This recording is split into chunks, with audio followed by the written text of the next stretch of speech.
नागपूर येथे उभारण्यात आलेल्या परमपूज्य डॉक्टर बाबासाहेब आंबेडकर कन्व्हेन्शन सेंटरच्या उद्दिष्टपूर्तीसंदर्भात राज्याचे माजी सामाजिक न्यायमंत्री तथा अर्जुनी मोरगाव विधानसभा क्षेत्राचे आमदार इंजिनियर राजकुमार बडोले यांनी विधानसभेत प्रश्न उपस्थित केलाय।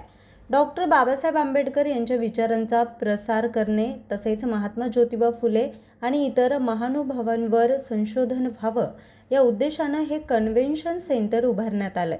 मात्र स्थापनेपासून अपेक्षित उद्दिष्टे पूर्ण झालेली दिसत नसल्याची बाब त्यांनी सभागृहात मांडली। आमदार बडोले यांनी कन्व्हेन्शन सेंटरची देखभाल समता प्रतिष्ठानकडे सोपवून त्यासाठी विशेष निधीची तरतूद करावी अशी मागणी केली।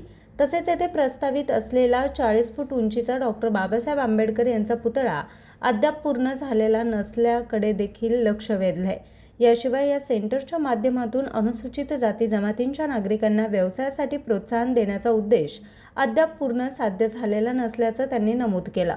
यावर उत्तर देताना सामाजिक न्यायमंत्री संजय शिरसाट यांनी सांगितलं की या ठिकाणी बिझनेस सेंटर सुरू करण्याचा सरकारचा मानस होता, मात्र अपेक्षित प्रतिसाद मिळाला नाही। कदाचित भाडे दर जास्त असल्यामुळे त्याचा वापर कमी झाला असावा, त्यामुळे या प्रकल्पाचा पुनरावलोकन करून नव्यानं निविदा मागवण्यात येणार आहे। तसेच कन्व्हेन्शन सेंटरमधील संशोधन केंद्र अधिक सक्षम करण्यासाठी विद्यार्थ्यांना आवश्यक सर्व प्रकारची पुस्तकं उपलब्ध करून देण्यावर भर दिला जातोय। संशोधनासाठी आवश्यक सुविधा उपलब्ध करून देण्यासाठी निधीची कमतरता पडू दिली जाणार नसल्याचं देखील त्यांनी स्पष्ट केलं। मागील वर्षी या प्रकल्पासाठी 20 कोटी रुपयांची तरतूद करण्यात आली होती, तर यावर्षी 30 कोटी रुपयांची तरतूद करण्यात आली आहे। या संदर्भात सर्व लोकप्रतिनिधींची बैठक घेऊन कन्व्हेन्शन सेंटरचं उद्दिष्ट पूर्ण करण्यासाठी योग्य मार्ग काढण्यात येईल असं आश्वासन सामाजिक न्यायमंत्री संजय शिरसाट यांनी दिलं। नागपूर ही पवित्र दीक्षाभूमी आहे आणि डॉक्टर बाबासाहेब आंबेडकरांची कर्मभूमी आहे। मुळातच डॉक्टर आंबेडकर फाउंडेशन 1992 मध्ये दिल्लीमध्ये जे झालं होतं, डॉक्टर आंबेडकरांच्या विचाराला या ठिकाणी सगळ्या समाजापर्यंत आणि सगळ्या देशात जावं म्हणून हे डॉक्टर आंबेडकर कन्व्हेन्शन सेंटर 2010 मध्ये याची संकल्पना आली। पुढं हे जे याच्यामध्ये जो आराखडा करण्यात आला याच्यामध्ये याची स्पष्ट संकल्पना आहे। ते 5 फ्लोअर आहेत, प्रत्येक फ्लोअरवर काय निर्माण झालं पाहिजे याची संकल्पना त्याच्यात आहे। त्याच्यातला मूळ जो हेतू होता, त्याचा उद्देश जो होता की हे मागासवर्गीय, अनुसूचित जाती आणि सगळेच मागासवर्गीय आहेत यांच्या विविध जे प्रश्न आहेत त्याच्यावर आणि परमपूज्य डॉक्टर बाबासाहेब आंबेडकर, महात्मा ज्योतिबा फुले या सगळ्या महामानवांच्या विचारावर त्या ठिकाणी संशोधन केंद्र निर्माण करणे हा त्याचा मूळ उद्देश त्या ठठिकाणी होता। मग माझा मूळ प्रश्न आहे का तो उद्देश सफल झाला का? तर तो अजूनही त्या ठिकाणी झाला नाही आहे।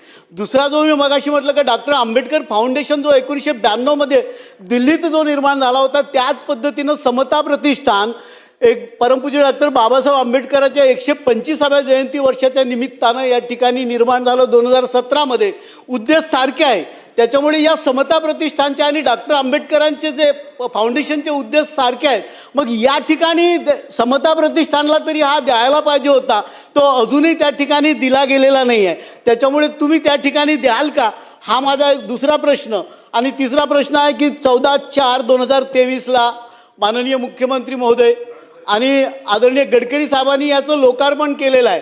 मूळ संकल्पना 40 फुटाच्या त्या ठिकाणी ब्रांचचा जो पुतळा निर्माण करायची ती होती, ते अजूनही झाली नाही। आणि तिसरा महत्त्वाचा विषय होता की अनुसूचित जाती आणि मागासवर्गीय समाजातले जे लोक आहेत त्यांना त्या ठिकाणी त्यांच्यासाठी बिझनेस, उद्योग कशा पद्धतीने निर्माण करता येईल, तो मूळ हेतू या ठिकाणी होता। हे तीनही मूळ हेतू या ठिकाणी अजूनही साध्य झाले नाहीत आणि त्याच्यासाठी माझी विनंती असेल की सरकार त्यासाठी काय करेल तो एक त्याचा उत्तर आला पाहिजे।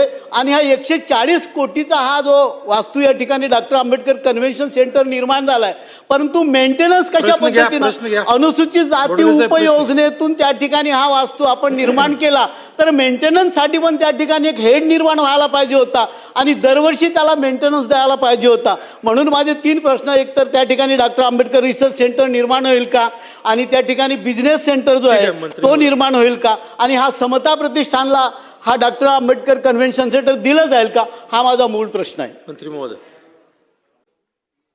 या ठिकाणी मी पहिलेच सांगितलं की आपल्याला बिझनेस सेंटर निर्माण करायचं आहे, परंतु त्याला योग्य तो प्रतिसाद आणखीन मिळाला नाही. त्याचं कारण वेगळं असू शकतात. असलेले त्याच्या भाडे कदाचित जास्त असेल म्हणून कोणी बिझनेस करायला धजावत नसेल. त्यासाठी आपण पुन्हा एकदा त्याचा रिव्ह्यू घेऊ आणि त्यासाठी पुन्हा एकदा त्याचा टेंडर त्या पद्धतीने काढू. आपला रिसर्च सेंटर ऑलरेडी तिथं आहे. रिसर्च सेंटर ऑलरेडी आहे. मी गेल्या वेळेला जेव्हा नितीन राऊत साहेबांबरोबर त्या ठिकाणी आम्ही जेव्हा बैठक घेतली त्यावेळेला सुद्धा स्पष्ट कल्पना दिलेली आहे की तिथे जे विद्यार्थी येतील त्या विद्यार्थ्यांसाठी सुद्धा MPSC असेल UPSCचे असतील हे सगळे पुस्तकं त्या ठिकाणी सर्व अवेलेबल झाले पाहिजे. जगातल्या त्याला कोणत्याही विषयावर जर संशोधन करायचं असेल तर त्याच्या संदर्भामध्ये जे काही मटेरियल लागतं तर ते आपल्या त्या कन्व्हेन्शन सेंटरमध्ये असलं पाहिजे ही आमची धारणा आहे. त्याच्यासाठी पैशाची कमतरता नाही आहे. मी आत्ताच सांगितलं की गेल्या वर्षी 20 कोटी होते, यावर्षी मी 30 कोटी रुपये ठेवलेले.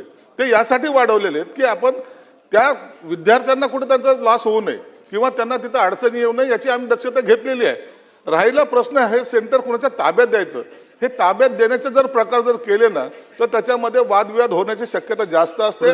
म्हणून मी तुम्हाला सर्व सन्मान्य सदस्यांना सुद्धा विनंती करेन की आपण याच्यामध्ये एक जरूर बैठक झाल्यानंतर योग्य तो निर्णय घेण्याचा प्रयत्न करू.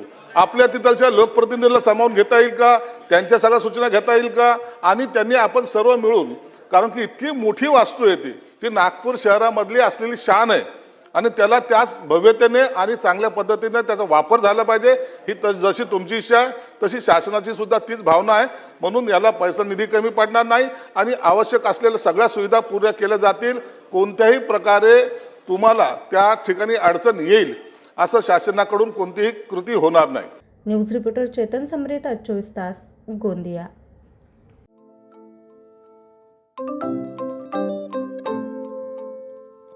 नवनवीन आणि ताज्या घडामोडींसाठी आज 24 तास सबस्क्राईब करा.